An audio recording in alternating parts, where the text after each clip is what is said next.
adlaw dakbayan sa Baywan, maayong adlaw probinsya ning Negros Oriental. Ug ani ang mga nagunang balita, lukop dakbayan sa Baywan.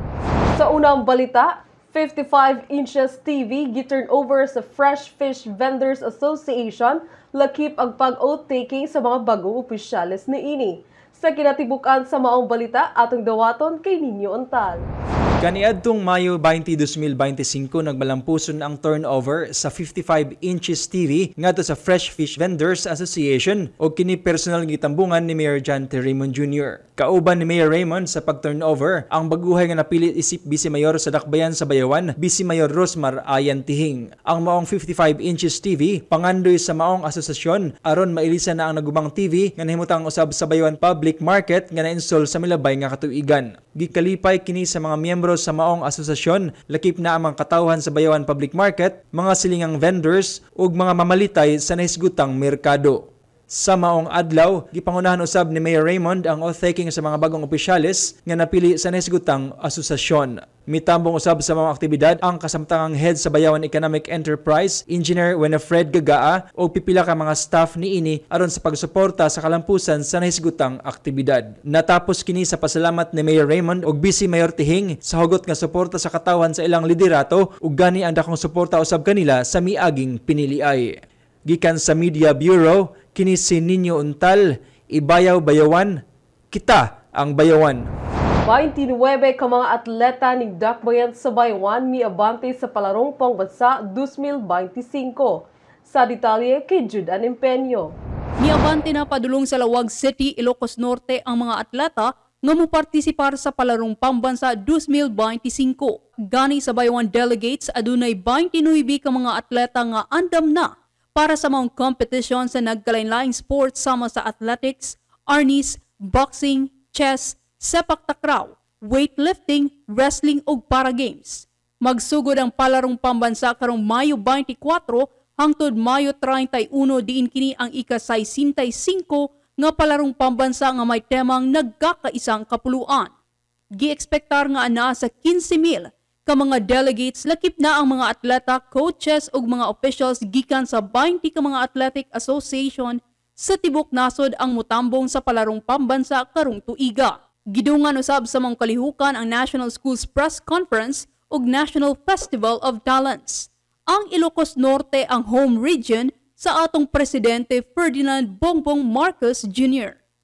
Kini si Judan Empeño, Ibayaw Bayawan, kita ang Bayawan.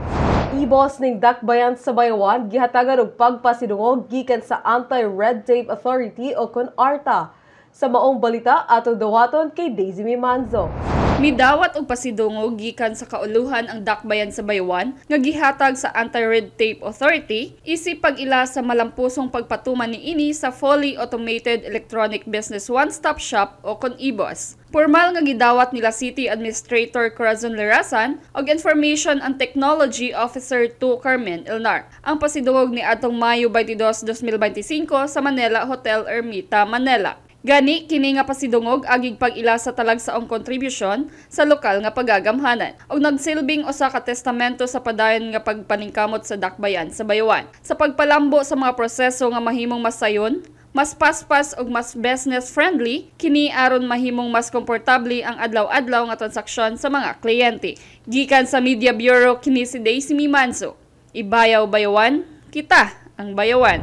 Malampuson nga gisaulog sa City Agriculture Office ang Ipasigarbo 3.0 usa ka upat ka adlaw nga kalihukan nga gitumong sa pagpasidungog sa dakong kontribusyon sa mga Bayawanong mag-uuma ug mananagat sa padayong kauswagan sa dakbayan sa Bayawan. Ang maong aktibidad gipahigayon ni adtong Mayo 19 hangtod 22, 2025 sa Bayawan National High School. Usa ka tunga sa adlaw nga symposium nga nagtigom sa mga suppliers sa feeds ug kagamitan sa masatate ug ACETC kon All Certified Equipment Trading Corporation. Apil usab ang mga estudyante gikan sa Norso Bayawan nga nipresentar sa ilang research ug findings. Tumong sa mga mamumulong mao ang pag-ambit sa ilang kahibalo ug mga bag-ong teknolohiya aron makatabang sa pagpalambo sa pagpanginabuhi sa atong mga mag-uuma ug mga mananagat. Gitagaan usab og higayon ang tanang partisipante sa pagpangutana ug pagtuki sa mga hisgutanan kabahin sa modernong pamaagi sa agrikultura ug pangisda. Kini naghatag og dalan aron masabtan nila ang ilang papel ug ang mga oportunidad sa panahon sa teknolohikal nga kausaban.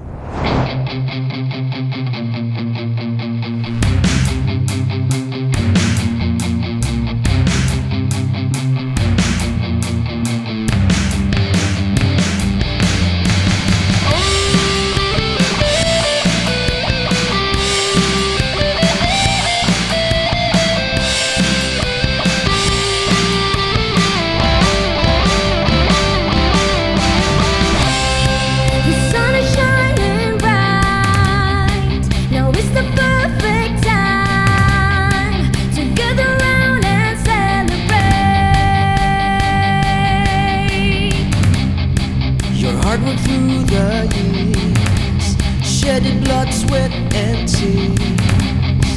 No, we won't let it go in vain. You deserve to be recognized.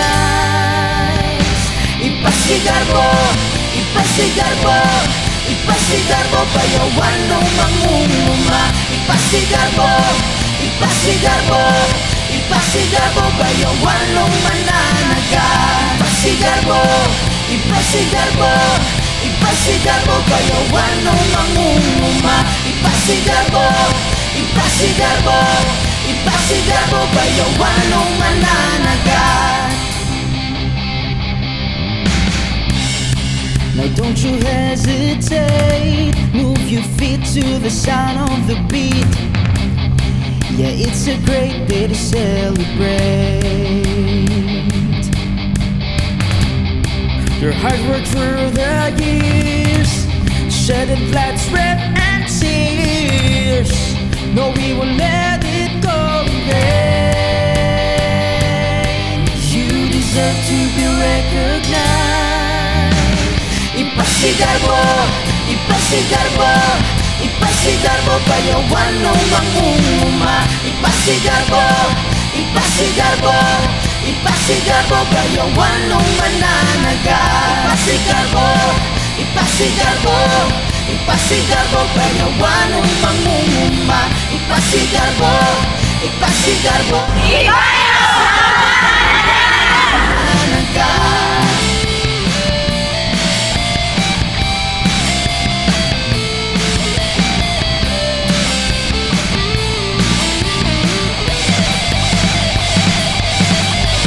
Bugsay tanong, si kupaan niha. Bugsay tanong, si kupaan niha. Bugsay tanong, si kupaan niha ang gasa. Bugsay tanong, si kupaan niha. Bugsay tanong, si kupaan niha. Bugsay tanong, si kupaan niha ang gasa.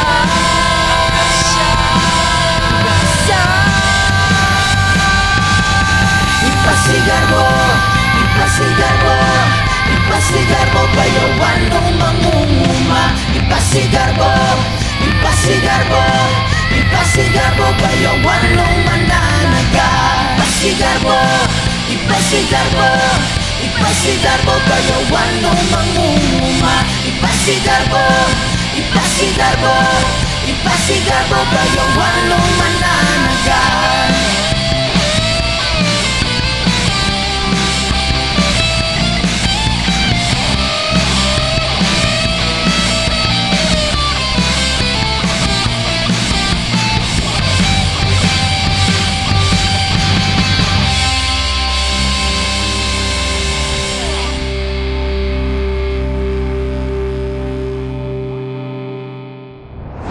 Ug mao kadto ang pinakapreskong balita nga atong nakalap sa miaging semana. Mamahimong i-like, share and follow ang atong Ibayaw Bayawan Facebook page aron ma-update kamo sa kalambuan sa Dakbayan sa Baywan. Sa ngalan sa kinatibuk-ang puwersa sa Media Bureau, kini si John May Bagaan, Ibayaw Bayawan, kita ang Baywan.